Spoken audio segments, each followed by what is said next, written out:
Mass surveillance is not about public safety. It is not about terrorism. It is about power.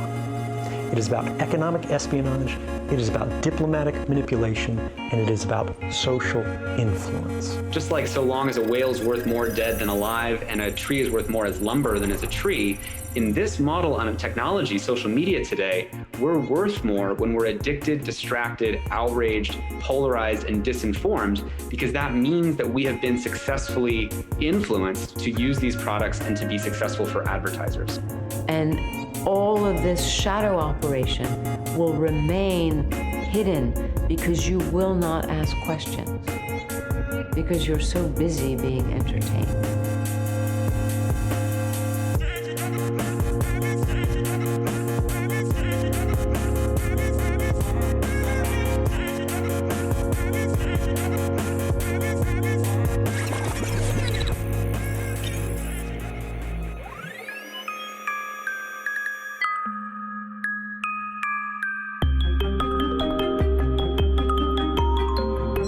Welcome. Good to have you back. Computing all this data keeps boring me out, but I found some interesting pieces to show you. So let's take a look at phones. Since you probably use them daily, my findings will be familiar to you, and rather simple to understand for now. Let's have a look. The more I'm thinking about it, the more like looking at your phone constantly is really only 10 years old. Right? Like 2008-ish, the iPhone came around 2009, right? Before that, people were a little texty. Some people more texty than others. They really got into text messages. But once that iPhone came out, and once people started doing a bunch of stuff and apps and stuff on your phone, it changed the whole game. Cell phone addiction. It's becoming more common. According to a national study, 1 in every 8 kids becomes an addict. They feel that all of their interaction is coming through that device versus through face-to-face interaction. And again, that the negative consequences of not having it don't matter to them, that they feel that they must actually have it to feel okay. It's hard for young people now because they're hooked. They're addicted. If you don't think you're addicted, and I'm talking about anyone, from the highest to the lowest, if you don't think you're addicted, then see if you can turn it off for a week. It got quiet in here, didn't it? Didn't it get real quiet? So there are degrees to it. While for some it is more obvious, most people seem to be generally affected. Dr. Mary Berg, a clinical psychologist, says you can tell when your child is addicted, when they can't do their homework because they can't put down the device. They would rather socialize with the device rather than face-to-face. And they're not sleeping because they must be using the device at all times. It's like being plugged into electronics to the point where that's where you're getting most of your stimuli from. You're getting artificial stimuli.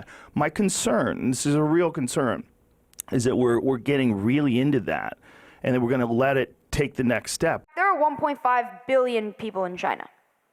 24 million of them are suspected to be addicted to technology.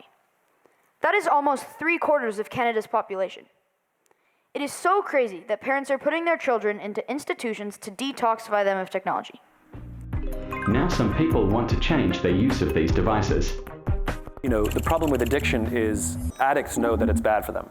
Like, there are plenty of alcoholics who know that what they're doing is unhealthy, but they're addicted, which is why they keep doing it. I think many of us can admit that what we do is unhealthy and that it is addictive, and we may be addicted.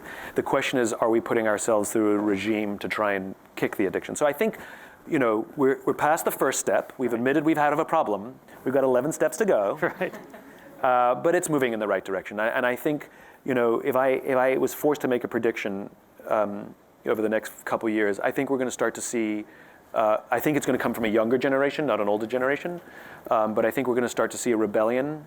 And I think we're going to start to see more kids taking time to spend time with their friends and actively putting their phones away when they spend time with each other. Wrapping things up, the one thing that I have found is that we really need to be connecting more with each other. One of the best times in my life so far was going away to summer camp last year, Rock Ridge Canyon, a tech-free camp. Kids were told to leave all devices at home. It was not an option. And yes, I'll admit it, it was tough to give it up for a week.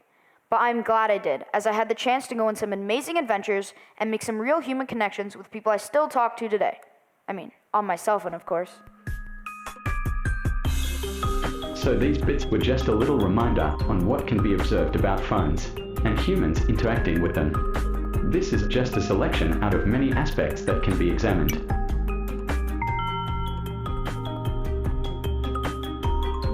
The next interesting question is how we can grow awareness on the matter.